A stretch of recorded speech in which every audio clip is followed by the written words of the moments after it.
Kia ora koutou e hoa ma, and welcome to this video about the full moon in Virgo coming up at the end of this week. My name is Fiona Ingram of sunandmooncalendar.nz. So the full moon takes place in Virgo on Friday evening.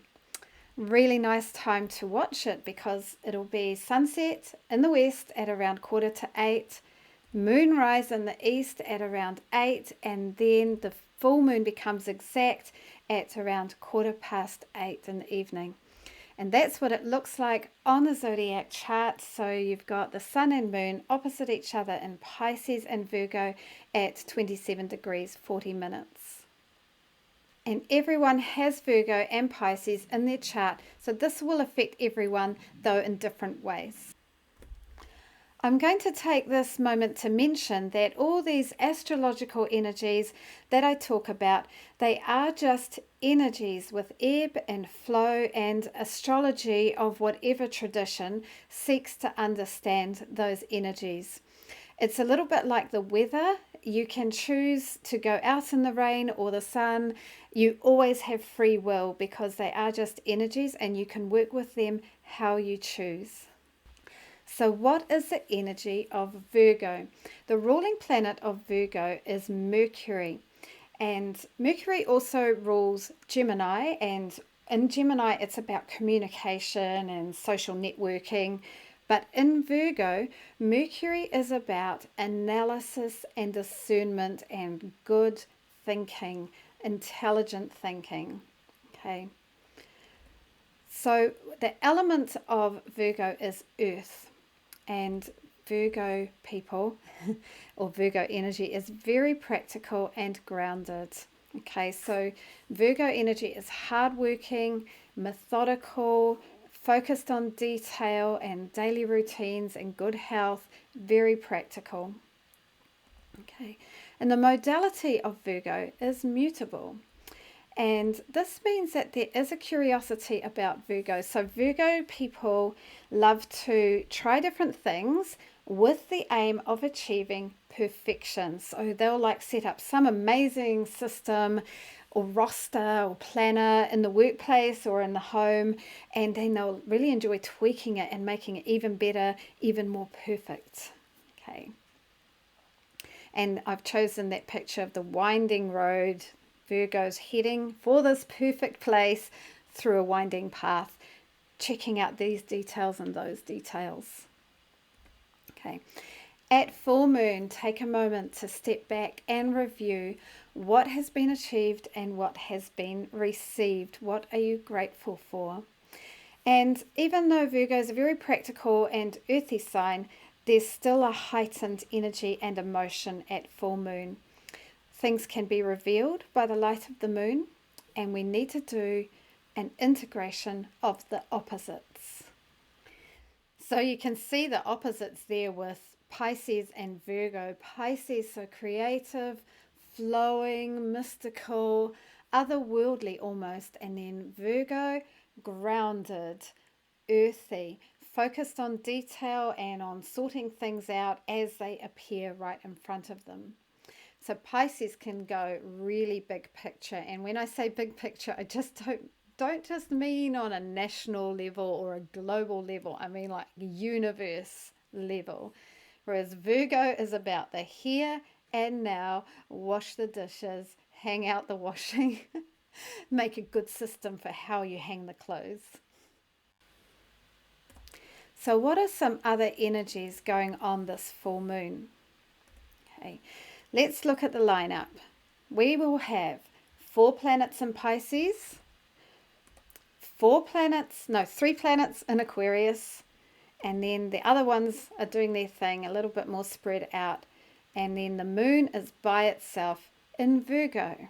Okay, so let's just look at that. You can see all that energy in the Pisces, Aquarius, Capricorn quadrant, and then Virgo, the moon on its own, bringing us a fresh perspective to all this other stuff that's been going on. This is going to be good for us, refreshing, I think.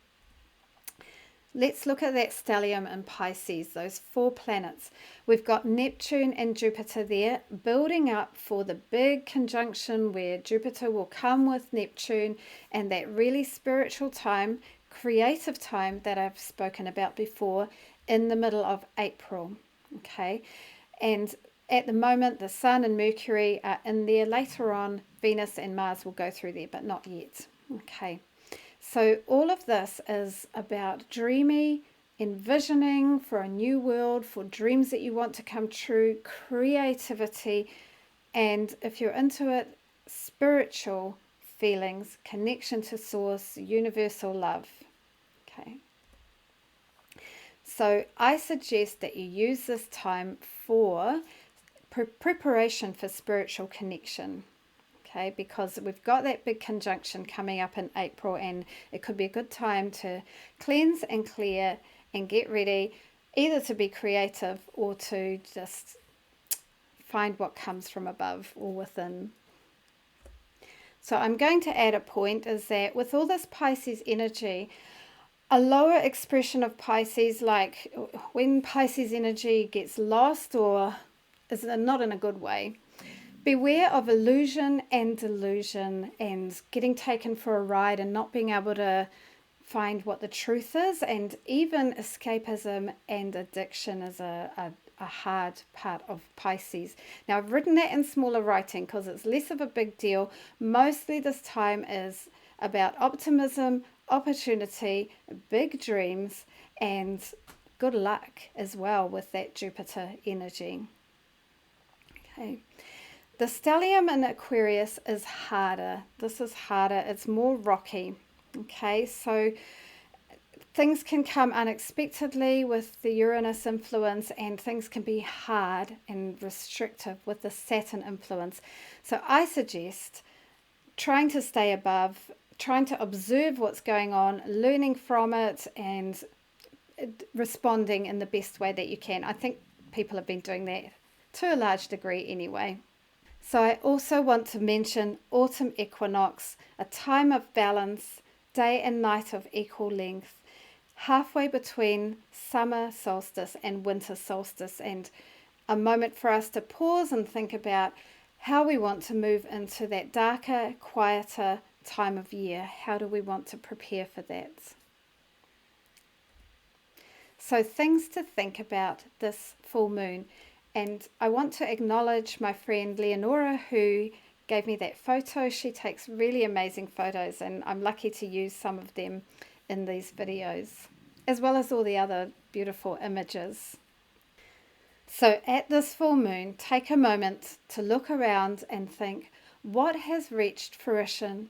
What are you grateful for? Especially in terms of how you give service, your daily routines, and things that you've sorted out and created good systems for.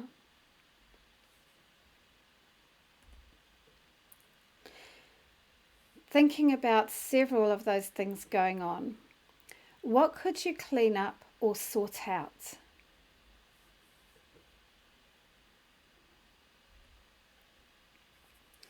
With visioning for the future, how could you give service, especially in ways that use your talents, the things that you love to do, your abilities and your skills?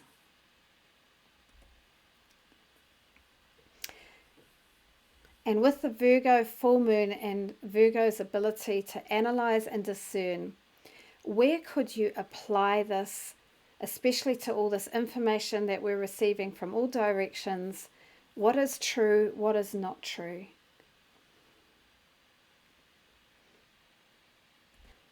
What preparation could you do to clear space for spiritual and creative practice in the middle of April when we have the Jupiter-Neptune conjunction?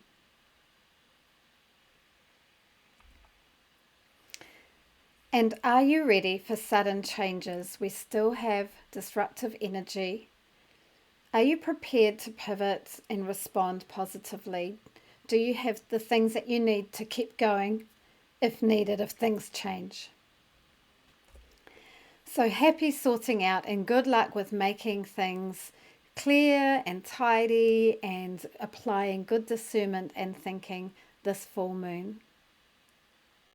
So there we go, everyone. That is the full moon in Virgo. I hope you have a lovely time on Friday with it and pausing and thinking about how you can make your dreams into reality.